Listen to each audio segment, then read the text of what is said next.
Hey everyone, how's it going? It's your boy Definition here with a non-spoiler review for once, which the times they are a-changing. So I was lucky enough to get to see all of You Season 2 this week, and we've got some stuff to talk about. I will be doing a spoiler-filled breakdown when the show launches on Boxing Day, but in the meantime, I thought I'd just go over my opinions on the new season and whether it's worth checking out or, if you should give this one a miss. So this is either going to make you cancel Christmas or go around and see the relatives, the ones you hate. So, You Season 2 picks up after the events of the first season, with the character having upped sticks and moved to LA in the wake of Candace confronting him at the bookstore.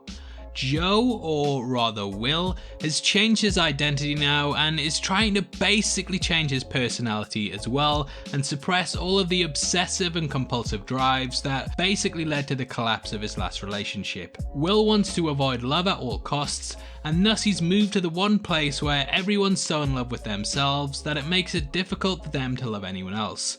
However, this gets challenged when he bumps into a woman, appropriately named Love, who seems to be throwing herself at him, and the season kind of centers around their relationship, with Will carving out a new identity and all of the problems that come with that. Will, once more played by Penn Badgley, is excellent as the protagonist, and similar to the first season, he actually has a lot of charm and a level of charisma that makes him easy to like, even though he's a very bad guy. The inner monologues are back in full force, and Will is basically like the Sherlock Holmes of stalkers, picking apart all aspects of a scenario and using them to his advantage in order to manipulate his victims into liking him. I don't want to give away too much, but the new setting of LA, it throws a few curveballs at him, and it's as gripping as always watching him being thrown into scenarios where he has to basically think his way out of them, and a lot of the time the character only gets out by the skin of his teeth. Now, one of the big aspects of the first season was Beck, and no, this season doesn't bring out all of the answers as to what really happened to her. They do pace out certain parts of the plot masterfully so that you're in a constant mood of, oh, I'll just watch one more episode, which it's a really good thing for Netflix. That being said, a lot of major elements and cliffhangers of the first season, they kind of take a back seat throughout the first half of this one, and primarily the focus here is on Love and her brother 40, who they both kind of fight over the attention of Will throughout the entry. Love is an almost polar opposite to Beck at some points, and where the latter was reserved and very secure in herself, Love seems vulnerable at several points and she wears her heart on her sleeve. She's played brilliantly by Victoria Pedretti, who you may recognise as the bent neck lady from The Haunting of Hill House, and she gives a brilliant performance, being far more likeable than Beck due to how open she is.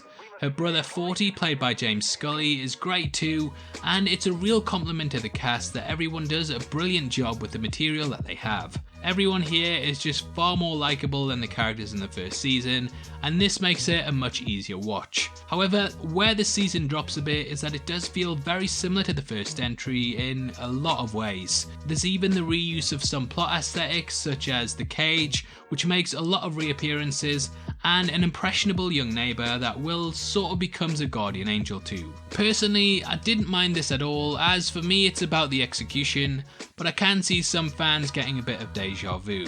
Now, the series is full, and I mean full, of twists. Those last two episodes are just, they're all over the place. Just as you get comfortable with a certain plot element, they tend to shove another one in, and it constantly keeps not only Will, but also the audience on their toes.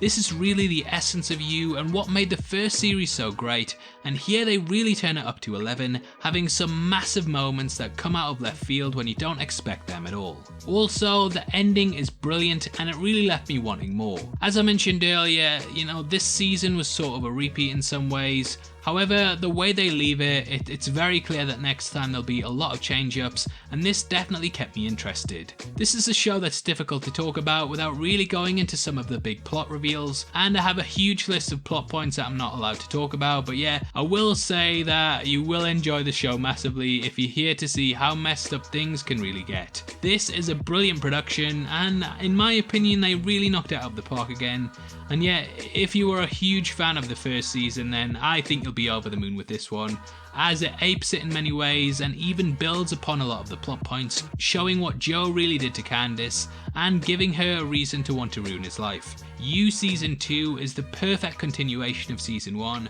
and being this bad has never been this good, which propels the show above most.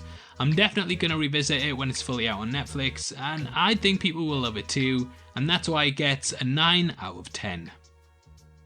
Now obviously I'd love to hear if you're excited for You Season 2, and make sure you drop your fan theories and stuff in the comment section below, as I'd absolutely love to read them.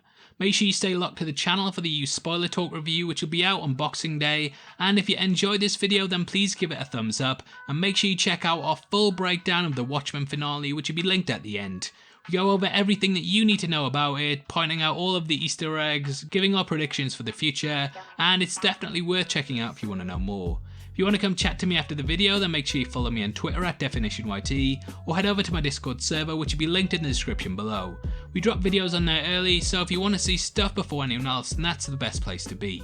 It's free to join and we have an awesome community, so hopefully I see you over there very soon. We're also giving away a free copy of Joker, which is one of our favourite movies of the year, and all you have to do to be in with a chance of winning is like the video, make sure you subscribe to the channel, and leave your thoughts on You Season 1 in the comment section below.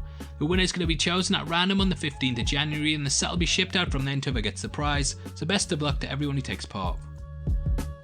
This is a channel for people who are never missing television, so if that's the kind of thing you like, you need to subscribe to Definition. Thanks again for taking the time to watch this, you've been the best, and I'll see you next time. Take care, peace.